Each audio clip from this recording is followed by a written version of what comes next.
జరుగుతున్నాయి. ఏంటి వీళ్ళకి లాభం ఏంటి? అక్కడ ఉన్నటువంటి భూమి వీళ్ళ లాభం. ఒక్కొక్క ఎకరా 100 కోట్లు, 25,000 ఎకరాలు ఉన్నాయి.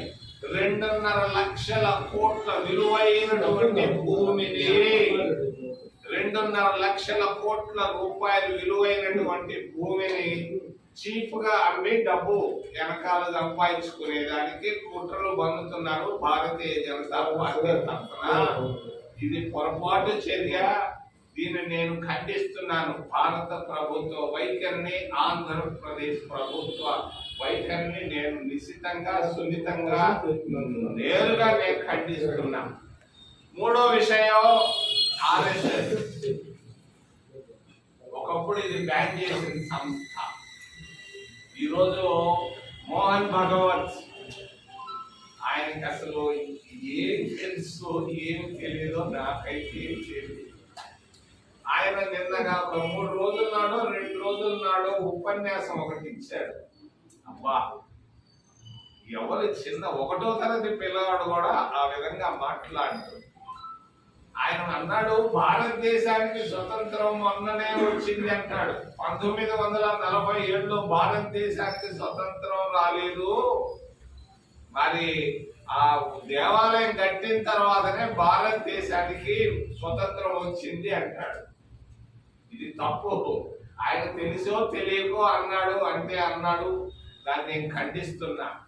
దీనిపైన నరేంద్ర మోడీ, భారతదేశ ప్రధానమంత్రి, ఆయన దీనిపైన ఏమంటాడని మిమ్మల్ని ఒంగోలు నుంచి అడుగుతున్నాను.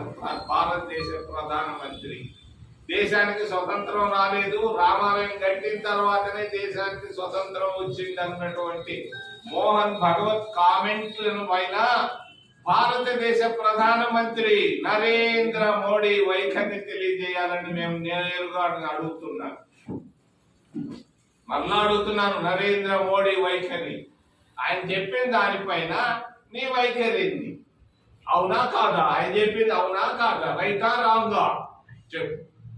రెండోది, చీఫ్ జస్టిస్ ఆఫ్ ఇండియా, భారత రాజ్యాంగాన్ని రక్షించవలసిన బాధ్యత మరి అక్కడ ఉన్నటువంటి చీఫ్ జస్టిస్ ప్రధాన న్యాయమూర్తిని నేను అడుగుతున్నాను మీ ద్వారా నేరుగా.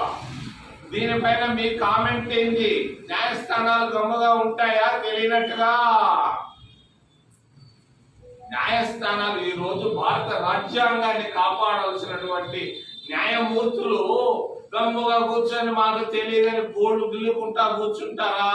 దీనిపైన భారతదేశ ప్రధాన న్యాయమూర్తి గారి కామెంట్ ఏమి, ఆయన దీనిపైన ఏమి మాట్లాడతాడో అన్న విషయాన్ని ఆయన స్పష్టంగా, మరి నిన్న మొన్న ఏదో చంద్రబాబు నాయుడు జైలు అవన్నీ ఇచ్చాడు. ఈ రోజు ఏం మాట్లాడతాడు దాని గురించి?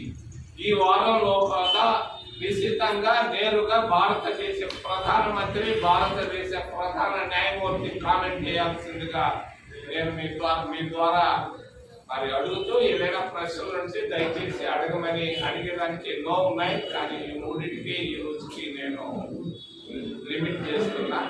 మరి ఒక చిన్న విషయం చివరిలో చెప్పదలుచుకున్నాను. విజయవాడకి వెళ్ళినా, రాజమండ్రికి వెళ్ళినా, మన వైజాగ్కి వెళ్ళా,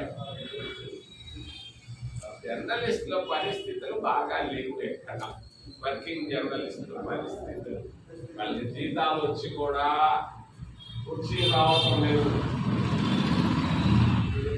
చాలా అధ్వానంగా ఉన్నాయని వింటున్నాను.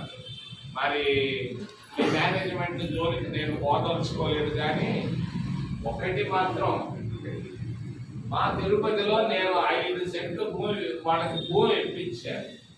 ఇళ్ళు కట్టుకున్నారు, దర్జాగా ఇళ్ళు కట్టుకున్నారు. వాళ్ళలో లక్షాధికారులు అయినారు, కొంతమంది కోటీశ్వర్లు అయినారు, కార్లలో కూడా తిరుగుతున్నారు మా తిరుపతి జర్నలిస్టులు. మీరు కూడా నాకు ఒక అర్జీ రాసింది, మీకు నచ్చిన స్థలంలో కూడా చెప్పండి. ఎక్కడో దూరంగా ఉంటే విలువ లేదు, అది వద్దు. దగ్గరగా, ఊరికి దగ్గరగా మీకు నచ్చిన స్థలాన్ని చెప్పి 5 సెంట్లు భూమి అడగడం ధర్మం, న్యాయం. మీకు జీతాలు వచ్చినా రాకపోయినా ఇంతవరకు కనీసం ఈ సంవత్సరంలో ఒక ఇల్లు ప్రారంభిస్తే బాగుంటుంది. ఆ అర్జీని నాకు కానీ ఇస్తే నేను ఎవరితో మాట్లాడాలనో వాళ్ళతో మాట్లాడి మీకు సాయం చేస్తానని తెలియజేస్తూ మా తిరుపతి లాగా చేస్తానని తెలియజేస్తూ ప్రశ్నలు పెట్టి అడగమని మనం చేతులెత్తి ప్రార్థిస్తాం.